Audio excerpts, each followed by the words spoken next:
हेमंत सोरेन चिंटू पिंटू को और पंकज मिश्रा और डहू यादव को बचाने में लगा दिया है। इतना खोल के खा गया हम लोग का झारखंड का, इतना पहाड़ पर्वत को खोल कर खा गया, और हम लोग का बाल बच्चा मार भात खाने के लिए भी तरस रहा है यहाँ पर में।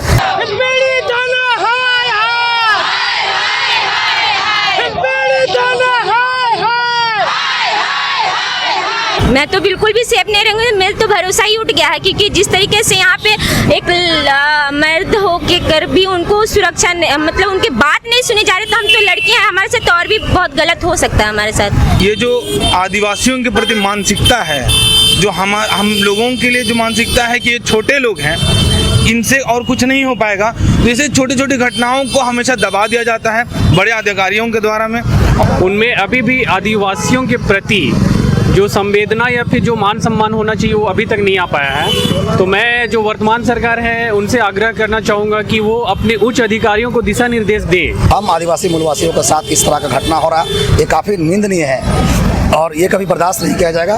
मैं सरकार से मांग करता हूँ कि हिंदपीढ़ी थाना के जो एसआई है अमारत सोनी, सैकड़ों जो है सोनी साहब लोग बैठे हुए हैं जो प्रताड़ित कर रहे हैं, लेकिन आवाज़ जो हमारे यहाँ के जो मूलवासी हैं, आदिवासी हैं, उनके आवाज़ सामने नहीं आ रही है। तो और अभी तो प्रशासन की तरफ से संतोषजनक हम लोग को आश्वासन नहीं मिला। आज हम लोग सीनियर एसपी से दोपहर में मिले, लेकिन सिर्फ आश्वासन मिला, अभी तक कार्रवाई होने की कोई जानकारी नहीं हुई। तो वो बोले कि आज बर्खास्त करेंगे, लेकिन पता नहीं अभी तक बर्खास्त हुआ है नहीं, वो चीज़ पता नहीं है। आप लोगों को सूचना नहीं है, लेकिन उन्होंने आश्वासन दिया है। झारखंड की कानून व्यवस्था पर लगातार सवाल उठता रहा है और हर बार एक नया मामला सामने नजर आता है। झारखंड की पुलिस पर हर बार एक आरोप ये रहता है कि थानों में जब लोग जाते हैं आवेदन देने के लिए किसी मामले को लेकर, तो बदतमीजी अभद्रता के साथ उनको मारपीट भी की जाती है। ऐसा ही मामला एक रांची राजधानी के अंदर कल हमने आपको दिखाया कि हिंदपीढ़ी थाना के अमरनाथ सोनी जो एसआई हैं 2018 बैच के, उन्होंने एक आदिवासी अगुआ के साथ, जो अरविंद लकड़ा आदिवासी सेना के महासचिव हैं, उनके साथ कैसे मारपीट किया, उनके साथ अभद्रता की। संजय उनके साथ थे, उनके साथ मारपीट की, और कई लोग थे उनके साथ अभद्र व्यवहार किया गया। आदिवासी समाज इस पे आक्रोशित था। आज यानी दूसरे दिन झारखंड की राजधानी रांची का दिल कहे जाने वाले अल्बर्ट चौक में आदिवासी समाज के द्वारा प्रदर्शन किया गया और उनके बर्खास्तगी की मांग की गई। हम बात करते हैं, अरविंद जी हमारे साथ हैं, इनके साथ ही जो घटना घटी थी और कई साथी हैं, इनसे बात करते हैं आखिर क्या हो पाया। तो कल तो हम लोग देखिए कि मारपीट हुआ जो आप लोगों ने बताया, अब क्या हो गया है जो दोबारा आप लोग, क्योंकि कल तो थाने में थे आप लोग, दोबारा फिर आप लोग आए हैं यहाँ प्रदर्शन। कल का जो घटना घटा एसआई अमरजीत सोनी के साथ जो हिंदपीढ़ी थाना का एसआई थे, और उसके खिलाफ हम लोग एसटीसी थाना में भी मामला दर्ज किए, और अभी तो प्रशासन की तरफ से संतोषजनक हम लोग को आश्वासन नहीं मिला। आज हम लोग सीनियर एसपी से दोपहर में मिले, लेकिन सिर्फ आश्वासन मिला, अभी तक कार्रवाई होने की कोई जानकारी नहीं हुई।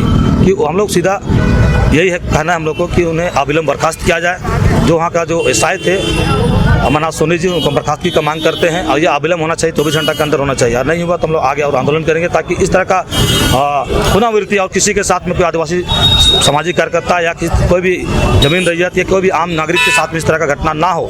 इन्हीं मांग को लेकर आज हम लोग अल्बर्ट चौक पर हम लोग प्रदर्शन कर रहे हैं कि सरकार प्रशासन से मांग करते हैं तो उन्हें अविलंब बर्खास्त करें नौकरी से, ताकि यहाँ का जो आदिवासी मूलवासी का मान सम्मान बचा रहे और आइंदा भी और किसी तरह का इस तरह का घटना किसी के साथ में ना हो।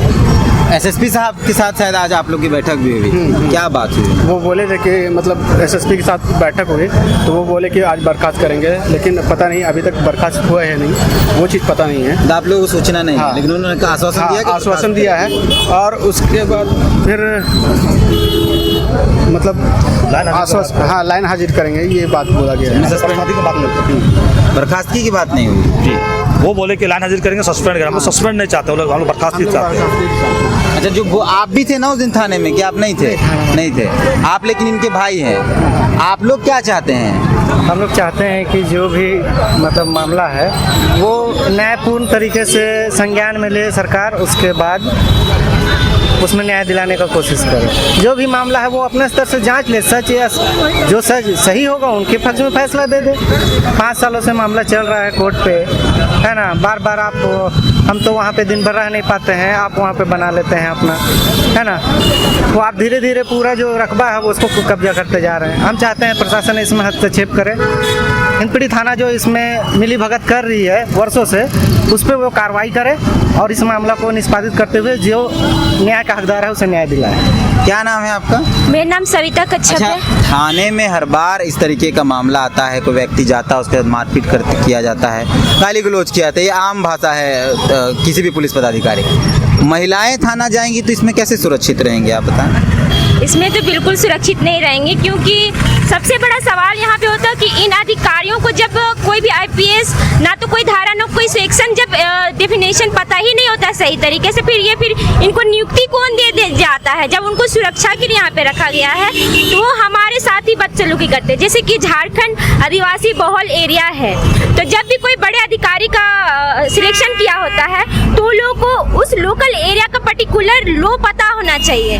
तो जैसे कि उन्होंने गाली गलौज किया, और जहाँ तक यहाँ पे हमारे जो भाई बंधु थे जिनके साथ अत्याचार हुआ वो आदिवासी थे, तो आदिवासी तो उनको 1983 सेक्शन 3 धारा 3 ब्लॉक 1 18A के तहत उनको पता होना चाहिए कि इस तरीके से गाली गलौज नहीं किया जा सकता। उनका इस तरीके से जो घटना बातचीत की उनके साथ जाति सूचक गाली दिए हैं तो विलम्ब उनको कार्रवाई की जानी चाहिए थी, लेकिन अभी तक नहीं किया उन्होंने। आप एक लड़की हैं और आप कभी भी अगर थाने जाएंगे और इस तरीके की अभद्रता की जाएगी तो आप कितना सेफ रहेंगे? मैं तो बिल्कुल भी सेफ नहीं रहूँगी। मेरा तो भरोसा ही उठ गया है, क्योंकि जिस तरीके से यहाँ पे एक मर्द हो के कर भी उनको सुरक्षा मतलब उनकी बात नहीं सुनी जा रही, तो हम तो लड़कियाँ हैं, हमारे साथ और भी बहुत गलत हो सकता है हमारे साथ। संदीप दा है हमारे साथ। दादा, कल जो घटना घटी उसके पहले रातू थाना क्षेत्र में भी ऐसा एक मामला आया था, 3 लोग गए थे कंप्लेन दर्ज कराने, उनके साथ भी मारपीट हुई।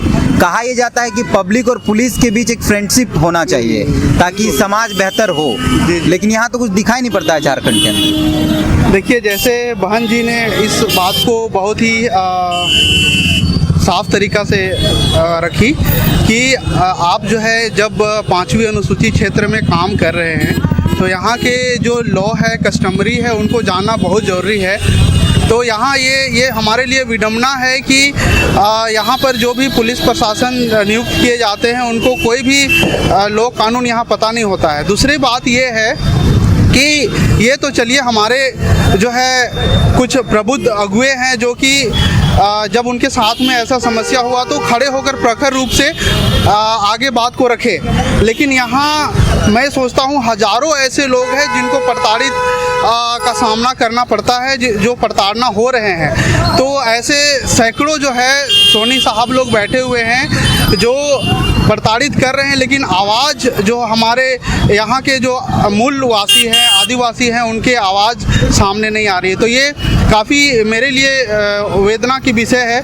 मैं काफ़ी दुखित हूँ इस तरह की बातों को सुन करके कि कैसे हमारे लोग प्रताड़ित किए जाते हैं लेकिन उनको न्याय नहीं पहुंचता। यदि ये कल दोनों साथी जिनके साथ में इस तरह का दुर्व्यवहार हुआ, अगर उनको न्याय नहीं मिलता है तो मैं ऐसा मानूंगा कि ऐसे सैकड़ों लोग हैं, हजारों लोग हैं जिनको न्याय नहीं मिलेगा।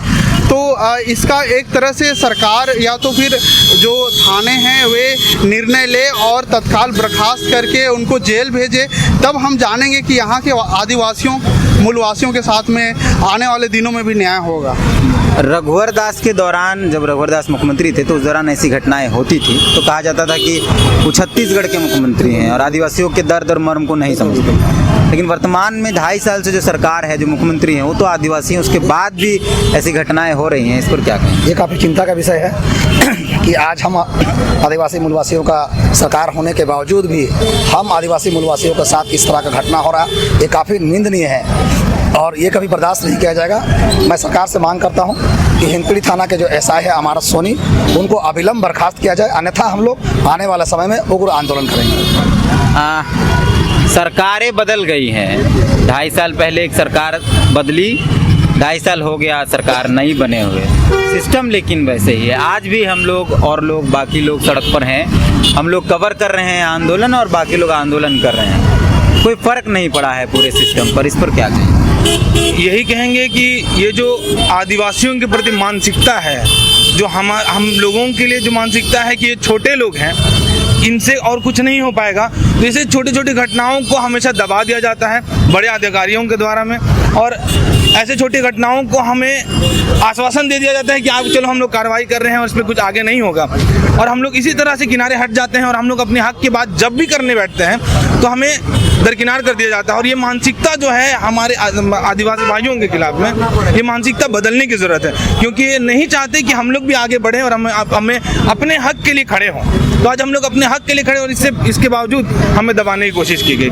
अरुण, पिछली सरकार में जब 2.5 साल पहले रघुवर दास की सरकार थी, मुख्यमंत्री थे, बीजेपी की सरकार थी, तो भी आंदोलन कर रहे थे। 2.5 साल हो गए सरकार बने तो भी आंदोलन कर रहे हैं। मुद्दे लगभग यही थे, पुलिस आदिवासियों को थानों में मार दिया जाता है, आदिवासियों से अभद्र व्यवहार किया जाता। तब आरोप था कि छत्तीसगढ़ का मुख्यमंत्री से। अब तो यहाँ के अपने लोग हैं, फिर भी आंदोलन। मुझे ऐसा लगता है कि कहीं ना कहीं जो आदिवासी समाज के निचले स्तर के जो लोग हैं उनकी जो बात है वो उच्च अधिकारियों तक नहीं पहुंच रहे। जो भी हमारे जनप्रतिनिधि हैं, जो विधायक हैं या फिर जो पोजीशन पे बैठे हुए हैं, जो प्रशासनिक पोजीशन पे बैठे हुए हैं, उनमें अभी भी आदिवासियों के प्रति जो संवेदना या फिर जो मान सम्मान होना चाहिए वो अभी तक नहीं आ पाया है। तो मैं जो वर्तमान सरकार है उनसे आग्रह करना चाहूँगा कि वो अपने उच्च अधिकारियों को दिशा निर्देश दें कि आदिवासियों के प्रति एक संवेदनपूर्ण रवैया रखें और उनको उचित मान सम्मान दें और उनका जो हक अधिकार है उसको बनाए रखने में वो अपना योगदान दें। बस, धन्यवाद। तो है दादा झारखंड में पिछला बार मैंने 2019 से पहले हमें तो इन मन कहत रहे कि छत्तीसगढ़ कर सरकार हो, छत्तीसगढ़ कर मुख्यमंत्री हो, से ले आदिवासी मन के ऐसा प्रताड़ित करत है, कहत रही है जुन। लेकिन एखन तो झारखंडी आदिवासी मुख्यमंत्री हो, तब फिर प्रताड़ना, धरना, आंदोलन। अब की बार 36 पार करना रहा है, हम नहीं कर रहे हैं। उस समय में हम बाबूलाल मरांडी पार्टी जेबीएम में रही। 2019 में बाबूलाल मरांडी पूरे कार्य समिति के साथ में जब उन्हें शिफ्ट कर गया बीजेपी में, तो हमें नहीं गेली। हमें है कि हमें माटी का लड़े वाला है। बाबूलाल मरांडी का सोच बढ़िया रहे उस समय में। 1932 कर खतियान का लड़ाई लड़त रहे तो हमें का अच्छा लगा, तो चल भाई कोई तो है हम इनकर यहाँ, हम इनकर लड़ाई लड़े वाला, इस सोच के बाबूलाल मरांडी के साथ में रही। बाद में बाबूलाल मरांडी का कर लगे बीजेपी में चल गलक, तो बहुत कोई गेला है बीजेपी में, बहुत कोई नहीं गेला, बहुत कुछ हमें छूटा ली, हमें कहीं नहीं जाए। अभी भी हमें के पूरा बोल देना, कोई कहे ना जीएमएम में आइए, कोई कहा आंसू में, लेकिन हमें कह कि आप पार्टी हम लोग नहीं देखना। पार्टी की लड़ाई बहुत देख लिया। अभी भाषा संस्कृति वाला में आप लोग ही जानते हैं जो किए, पूरा हिंदुस्तान, पूरा झारखंड को आप लोग जगाए। हम लोग भी पहला शुरू में यहाँ पर हेमंत सोरेन का पुतला दहन करने वाला हम लोग, पहला शुरू जो भाषा शक्ति दल लेकर के पहला पुतला दहन करने वाला हम लोग। मां मनसा बड़ा एक मेरा नाम। अभी हम लोग जुड़े आदिवासी सेना में, तो आदिवासी सेना देखिए पार्टी कुछ भी चलता है तो फंडिंग के बाद, फंडिंग देना तो कुछ नहीं चल सकता। हम लोग के पास ऐसा है नहीं। हम लोग 16-17 साल जिंदगी ऐसे जिंदाबाद मुर्दाबाद में बर्बाद कर दीजिए, कमाए नहीं।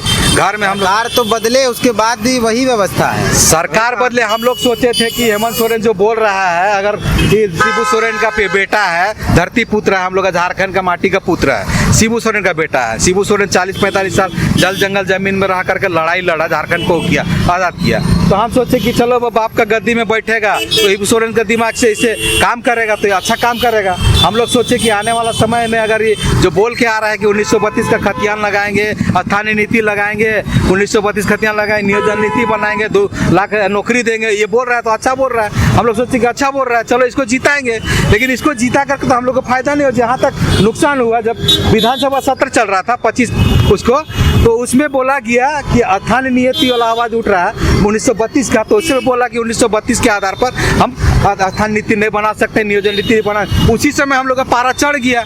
हम लोग का इतना बड़का आंदोलन खड़ा हुआ था झारखंड में, आप ही लोग खड़ा किए थे। आप लोगों को तो सहयोग हम लोग का दे रहे थे, सारे टोला मोहल्ला हर एक गाँव सब सहयोग दे रहे, लेकिन खड़ा किए थे। इतना बड़का आंदोलन का हम लोग गुड़ गोबर कर दिया। हेमंत सोरेन खुद जाके बोला कि वहाँ पर मैं जाके बोला कि आप लोग आंदोलन क्यों कर रहे हैं, रोड में क्यों आ रहे हैं, अगर भेंट करना है तो हमसे आगे भेंट किए। बेचारा वो लोग 200, 300, 400 किलोमीटर पैदल चल करके यहाँ भेंट करने आया, तो लोग को भेंट करने नहीं दिया, धरना में बैठा दिया। तो कैसा है हेमंत सोरेन? हेमंत सोरेन को सोचना चाहिए, इनका अभी का युवा मुख्यमंत्री है तो युवा टाइप से सोचना चाहिए इसको। लेकिन अभी जो भी है, डोहू यादव हुआ, जैसे मिश्रा, पंकज मिश्रा और 2-4 गो है, ये चिंटू पिंटू, इन लोग को बचाने में हेमंत सोरेन अपना पूरा कुछ झोंक दिया है। तो हम लोग का पब्लिक पर तो कुछ ध्यान नहीं है। पूरा नजर हेमंत सोरेन चिंटू पिंटू को और पंकज मिश्रा और डोहू यादव को बचाने में लगा दिया है। इतना खोल के खा गया हम लोग का झारखंड का, इतना पहाड़ पर्वत को खोल कर खा गया। और हम लोग का बाल बच्चा मार भात खाने के लिए भी तरस रहा है यहाँ पर में, नसीब नहीं हो रहा है। हम लोग का बाप बच्चा अभी एडमिशन जो मैट्रिक करके आया है उसके एडमिशन के लिए उसको पैसा नहीं उसका बाप माँ पास। हमको 2-3 को खबर आया कि ऐसा बात है तो है कर दे, तनिक उन्नति कर दे। हम कहाँ से कर रहे हैं? हम भी अपना बच्चा को पढ़ा रहे हैं। हम उतना कमा के नहीं रखे, धर के नहीं रखे, हम 2-3-5 करते नहीं, हम सीधा साधा चलते हैं। हम 5 पैसा कोई की जमीन दलाल में कोई काम नहीं। जमीन दलाल में हमको बोलता है कि इससे जमीन में आके हमको जमीन बेच के हमको नहीं कमाना है भाई। जो है भगवान दे रहा है उसी से हम खुश है। क्या सोचे हैं आप लोग आज? आगे का सोचे हैं, अल्टीमेटम दिया हुआ है 24 घंटा का, उसमें क्या रिपोर्ट आता है। हेमंत सोरेन को भी दिया गया है। हेमंत सोरेन अविलंब इस जो अफसर है जो एसआई है अमरनाथ सोनी जो है, इसको अविलंब बर्खास्त करे और इसको जेल में डाले। इस तरह का अगर हमारा गांव, हमारा टाउन में, हमारा झारखंड में रहेगा अफसर, तो हम लोग का झारखंड का भलाई नहीं होगा। हमारा बाल बच्चा, हमारा बेटी बहन पिटाते रहेगा। अभी देखे घटना तो तस्कर वाला, गौ तस्कर वाला, जिसको और रहना चाहिए था घर में, उसको भेज दिया टाउन में, अथी रोड में, जीटी रोड में। और जो मुस्टंडा लोग था वो लोग थाना में सुतल रह गया मरवाने के लिए। आज वहाँ पर मैं आप ही एगो उठाए थे पुष्पा तिर्की वाला, क्या हुआ उसका कहानी? उसका कहानी क्या हुआ? हेमंत सोरेन एक्शन लिया? हेमंत सोरेन तो आदिवासी होने का ना चुदल भाई, मेरा बहन है, बेटी है, हमारा आदिवासी जात का, तो उसका प्रति आवाज उठाना चाहिए था हेमंत सोरेन। हेमंत सोरेन आवाज उठाया? नहीं उठाया। हेमंत सोरेन उल्टी उन लोगों को बचाने में लग गया, वो फंस रहा था। वही लोग किया है, कांड किया है। आने वाला उभरता हुआ हम लोग का बेटी अभी अफसर बनती, डीएसपी बनती, एसपी बनती, अब दोनों को खत्म कर दिया।